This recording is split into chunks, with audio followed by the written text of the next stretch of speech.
بسم اللہ الرحمن الرحیم۔ السلام علیکم۔ یہ آپ کا اپنا ڈیجیٹل پلیٹ فارم ہے۔ میں طارق متین ہوں۔ واللہ خیر الماکرین۔ اللہ سب سے بہتر تدبیر فرمانے والا ہے۔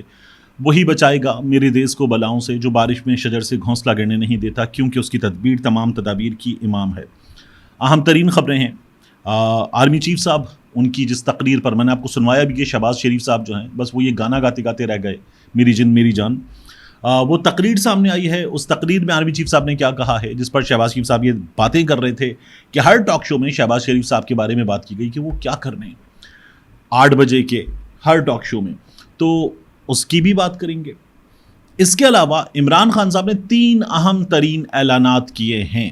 یہ عمران خان صاحب کی پیشگوئی بھی ہے، دعویٰ بھی ہے، عمران خان صاحب کا اس میں ریزالو بھی ہے۔ 3 اعلانات عمران خان صاحب نے کیے ہیں، اور پاکستانی طلبہ نے ایک اعلان کیا ہے کہ وہ اب ایک مہم شروع کرنے جا رہے ہیں۔ بنگلہ دیش کے بعد پاکستان کے طلبہ کیا کریں گے، ان کی مہم کیا ہے، یہ تمام چیزیں میں آپ کے سامنے رکھوں گا۔ لیکن ان تمام چیزوں سے پہلے آپ دیکھیے کہ جناح ہاؤس مقدمے میں یا کور کمانڈر ہاؤس مقدمے میں، وہاں پر جو واقعہ ہوا 9 مئی کو، توڑ پھوڑ ہوئی، چلاؤ گھیراؤ ہوا، اس میں 17 افراد کی ضمانت منظور ہوئی۔ ملک پرویز صاحب پاکستان تحریک انصاف کے وکلاء رہنماؤں میں شامل ہیں۔ ملک پرویز صاحب وہ وکیل ہیں جنہوں نے سب سے زیادہ کارکنوں کے کیسز لڑے اور ان کی ضمانتیں کروائیں۔ انہوں نے یہ ضمانتیں کروائی ہیں، تو ملک پرویز صاحب مسلسل اس پر لگے ہوئے ہیں، اور یہ ضمانتیں بھی ہو گئی ہیں، مزید بھی وہ اپنا کام کر رہے ہیں۔ ایک چیز دیکھنے کی ہمارے یہاں کہا جاتا ہے اداروں کی جانب سے بھی کہ عدالتیں چھوڑ رہی ہیں 9 مئی کے ملزمان کو، عدالتیں چھوڑ رہی ہیں۔ اب عدالتیں کیسے سزا دیں؟ مطلب یہ مجرم ہے کیا؟ اس جملے پہ عدالت سزا دے دے؟ عدالت کو پولیس ریکارڈ دے گی، چالان مکمل کر کے دے گی، اس کے ساتھ شواہد دے گی، پولیس تمام چیزیں دے گی، CCTV فوٹیج ہوگی، باقی دیگر ایویڈنس ہوگا، پھر عدالت سزا دے سکتی ہے۔ اس کے بغیر عدالت سزا کیسے دے دے؟ مطلب یہ مجرم ہے، سزا دے دو، کیسے سزا ہوگی؟ اب دیکھیے مزید کیا ہوا۔ لاہور میں انسداد دہشت گردی کی عدالت میں جناح ہاؤس حملہ اور جلاؤ گھیراؤ کا مقدمہ۔ غلام محی الدین دیوان پاکستان تحریک انصاف کے رہنما اور مہر واجد عظیم، ان کے حوالے سے تفتیشی افسر نے عدالت کو کیا بتایا؟ غلام محی الدین دیوان اور مہر واجد عظیم نے پلیکرڈز اور بینرز اٹھائے ہوئے تھے۔ ملزمان جلاؤ گھیراؤ کرنے والوں کی حوصلہ افزائی کر رہے تھے۔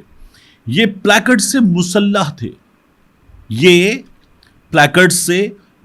تھے، ان سے پلیکرڈز اور بینرز برآمد کرنے کی تفتیشی افسر نے کہا۔ عدالت میں زوردار قہقہا لگا جب یہ بات ہوئی کہ پلیکرڈ سے مسلح تھے، یعنی اس نے گتے کے اس کارڈ کا جس پہ نعرہ لکھا ہوا تھا رول بنایا، اور رول بنا کے اس نے ٹھائیں گولی چلا دی۔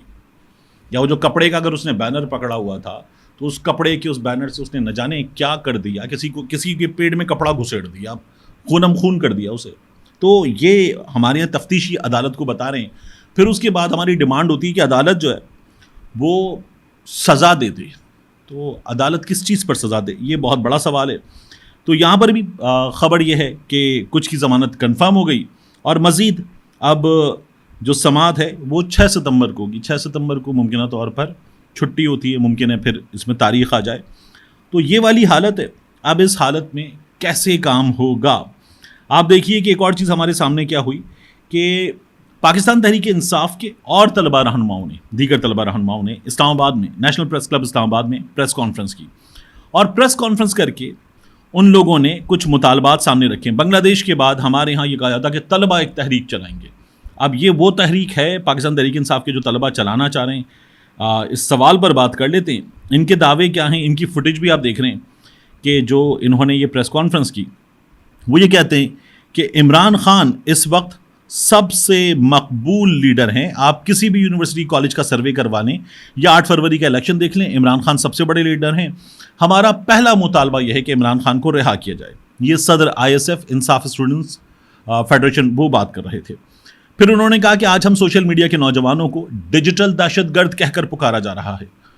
انہوں نے آگے بات کرتے ہوئے کہا، خدا کی قسم جب پاکستان پر 5th جنریشن ہائبرڈ وار نازل کی گئی تو ہم کی بورڈ واریئرز تھے، ہم تھے فرنٹ لائن سولجرز۔ یہ جو آج لوگ ٹاؤٹ بنے ہوئے ہیں، جب دوبارہ ایسی صورتحال پیدا ہوگی تمام کے تمام لوگ دوڑ جائیں گے۔ یہ انہوں نے بات کی، اور انہوں نے کہا کہ مطالبات بالکل ہمارے واضح ہیں، یہ مطالبات نظام کو قبول کرنا پڑیں گے۔ ہم باقاعدہ طور پر طلبہ تحریک کا آغاز کرنے جا رہے ہیں. ہم تمام مکتبہ فکر کے طالب علموں کے پاس جائیں گے اور اس فارم 47 والی حکومت کو گھر بھیجیں گے. یہ طلبہ رہنماؤں کا نیشنل پریس کلب میں کہنا تھا. اچھا، طلبہ یونین ہمارے ہاں اس پر پابندی ہے.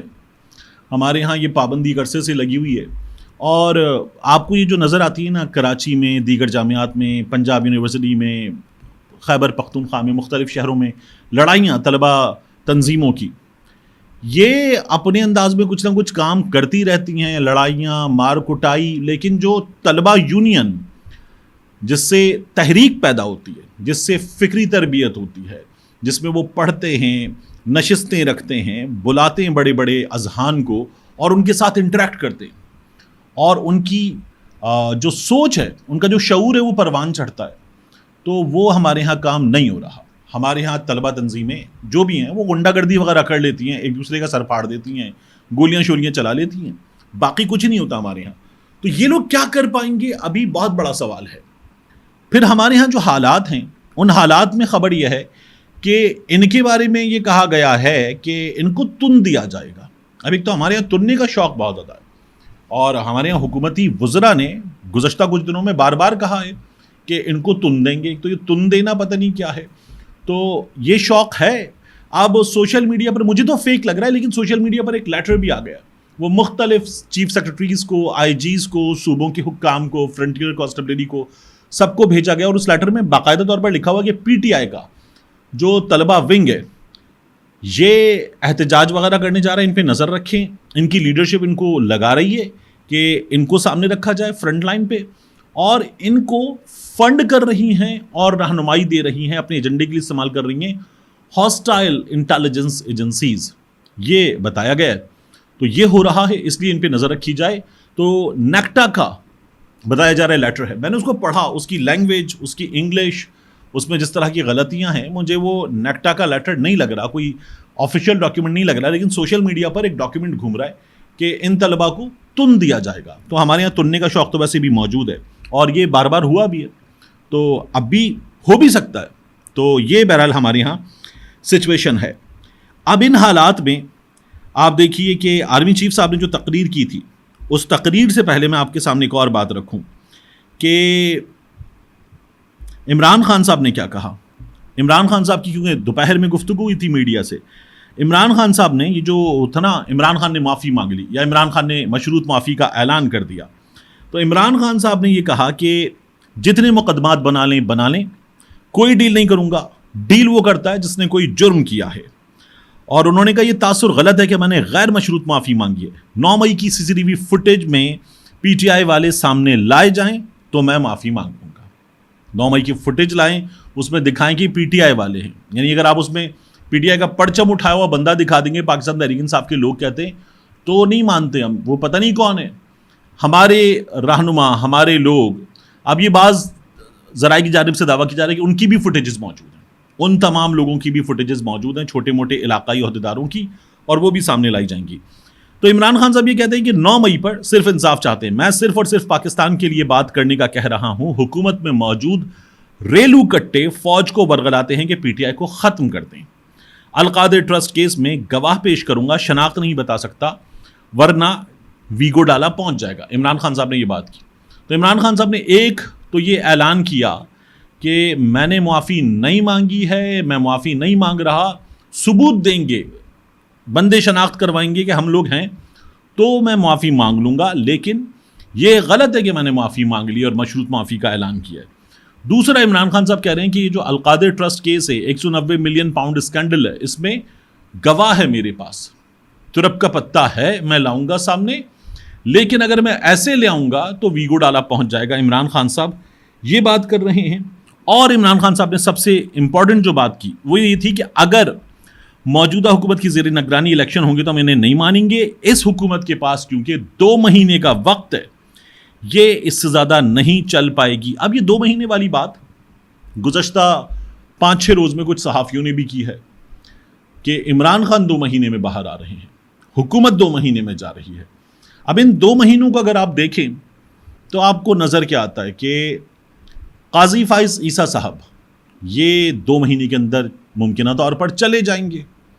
نئے چیف جسٹس آ جائیں گے تو کیا نئے چیف جسٹس آ کے حکومت کو گھر بھیج دیں گے؟ نہیں، حکومت چونکہ قاضی فائز عیسیٰ صاحب کو روکنا چاہتی ہے تو حکومت لڑائی کو وہاں لے جائے گی کہ چیزیں لڑتے لڑتے ہو گئی گم، ایک کی چونچ اور ایک کی دم، اس طرح کے حالات پیدا ہو جائیں گے. یہ خلاصہ ہے ان تمام چیزوں کا. عمران خان صاحب کو بھی حالات جو ہے وہ یہ نظر آ رہے ہیں کہ 2 مہینے میں حکومت چلی جائے گی، اور 3 اعلانات میں عمران خان صاحب کہتے ہیں کہ اپنا گواہ لاؤں گا اور کیس جو ہے اس کو ہم انجام تک ہم پہنچا دیں گے. ابھی نام بتا دوں گا تو ویگو ڈالا لینے پہنچ جائے گا گواہ کو. دوسرا، عمران خان صاحب یہ کہتے ہیں کہ 2 مہینے میں حکومت چلی جائے گی. تیسرا، میں نے کوئی معافی وغیرہ نہیں مانگی ہے اور مشروط معافی کا بھی اعلان نہیں کیا ہے. اس کے بعد آرمی چیف صاحب کا خطاب، army chief general Asif Munir صاحب نے خطاب کیا اور انہوں نے یہ کہا کہ جو شریعت کو نہیں مانتے، جو آئین کو نہیں مانتے، ہم ان کو پاکستانی بھی نہیں مانتے. آرمی چیف صاحب کی اس تقریر کی ہی بڑی تعریفیں ہونی تھیں، اور انہوں نے یہ کہا کہ علماء اعتدال پسندی کو معاشرے میں واپس لائیں اور فساد فی الارض کی نفی کریں.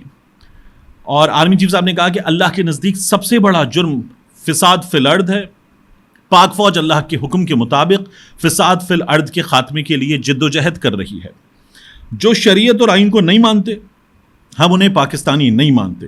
پاکستان نے 40 سال سے زیادہ، اب بہت ساری چیزوں کا احاطہ کیا آرمی چیف صاحب نے، اور علماء کرام پورے ملک سے آئے ہوئے تھے تو ہر ایک کا اپنے اپنے ایریا میں جو فیلڈ آف ایکسپرٹیز ہیں ان میں بھی، جو جس صوبے سے جس علاقے سے تعلق رکھتے ہیں اس میں بھی ان کی اپنی اپنی امپورٹنس ہے. تو آرمی چیف صاحب نے مختلف چیزوں کی بات کی. کہا 40 سال سے زیادہ عرصے تک لاکھوں افغانوں کی مہمان نوازی کی ہے. ہم انہیں سمجھا رہے ہیں کہ فتنہ خوارج کی طرح کی خاطر اپنے ہمسایہ برادر اسلامی ملک اور دیرینہ دوست سے مخالفت نہ کریں. یہ افغانستان کے کانٹیکس میں بات ہو رہی ہے. دہشت گردی کی جنگ میں ہمارے پختون بھائیوں اور خیبر پختونخوا کے عوام نے بہت قربانیاں دی ہیں. ہم ان کی کاوشوں کو سراہتے ان کے ساتھ کھڑے ہیں. خوارج ایک بہت بڑا فتنہ ہے جن کے بارے میں آرمی چیف صاحب نے یہ کہا کہ علامہ اقبال نے فرمایا تھا. یہ سرفراز بزمی کے شعر ہیں، علامہ اقبال کے نہیں ہیں. آرمی چیف صاحب نے علامہ اقبال کا نام لے کر پڑھے کہ اللہ سے کرے دور تو تعلیم بھی فتنہ، املاک بھی، اولاد بھی، جاگیر بھی فتنہ، ناحق کے لیے اٹھے تو شمشیر بھی فتنہ، شمشیر ہی کیا نعرہ تکبیر بھی فتنہ. آرمی چیف نے کہا کہ ہم لوگوں کو کہتے ہیں کہ اگر احتجاج کرنا ہے تو ضرور کریں لیکن پر امن رہیں، اور شدت پسندی پر انہوں نے بات کی اور کہا کہ اللہ تعالیٰ کا فرمان ہے کہ دین میں جبر نہیں ہے. جرائم اور اسمگلرز مافیا دہشت گردی کی پشت پناہی کر رہے ہیں، سوشل میڈیا کے ذریعے انتشار پھیلایا جاتا ہے. اور آرمی چیف صاحب نے ناموس رسالت پر بات کرتے ہوئے کہا کہ کسی کی ہمت نہیں جو رسول پاک صلی اللہ علیہ وآلہ وسلم کی شان میں گستاخی کر سکے. اسے قرار دیا جا رہا ہے. یہ جو مبارک ثانی کیس ہے، اس کیس سے متعلق آرمی چیف گفتگو کر رہے تھے اسلامی نظریاتی کونسل راغب نعیمی صاحب کی. ان کی طرف سے بھی یہ کہا گیا ہے کہ سپریم کورٹ کا جو فیصلہ ہے اس فیصلے میں کچھ چیزوں پر ہمیں بھی اور علماء کو بھی تحفظات ہیں، ان کو دور کیا جائے. یہ انہوں نے بات کی ہے. آرمی چیف صاحب نے کہا کہ اگر ریاست کی اہمیت جانی تو عراق، شام، لیبیا سے پوچھیں. علماء و مشائخ سے التماس ہے کہ وہ شدت پسندی اور تفریق کے بجائے تحمل اور اتحاد کی ترغیب دیں. جب وہ ریاست کی بات ہو رہی تھی تو حامد میر صاحب نے ٹویٹ کر کے کہا کہ یہ جو حاجی امتیاز صاحب ہیں یہ لاپتہ ہوئے، پھر پتہ چلا کہ ان کو نامعلوم افراد لے گئے. تو وہ یہ کہتے ہیں کہ ملتان ایئرپورٹ پر اب ان کی گرفتاری ڈال کر کہا گیا کہ وہ قطر فرار ہو گئے تھے. تو ان کی والدہ سے بھی گفتگو کی ویڈیو وائرل ہوئی تھی. اب اگر حامد میر صاحب کہتے ہیں کہ ریاست اس طرح کے جھوٹ بولے گی تو پھر ریاست پر اعتبار کون کرے گا؟ یہ جو حاجی امتیاز کے ساتھ ہوا وہ اب ہمارے لیے ایک عجیب و غریب کہانی ہے کہ ایک بندہ غائب ہو گیا، پھر اس کے بعد وہ بندہ گرفتار ظاہر ہوا، پھر گرفتار ظاہر ہونے کے بعد کہا گیا نامعلوم افراد اس کو لے گئے حملہ کر کے پولیس پہ، پھر اس کے بعد کہا گیا کہ وہ بندہ ملک سے فرار ہو رہا تھا پھر گرفتار ہو گیا. تو یہ خلاصہ ہے، اور اس خلاصے پر بھی اب بے تحاشا سوالات اٹھ رہے ہیں. ملتے ہیں انشاءاللہ آپ سے اگلی ویڈیو میں.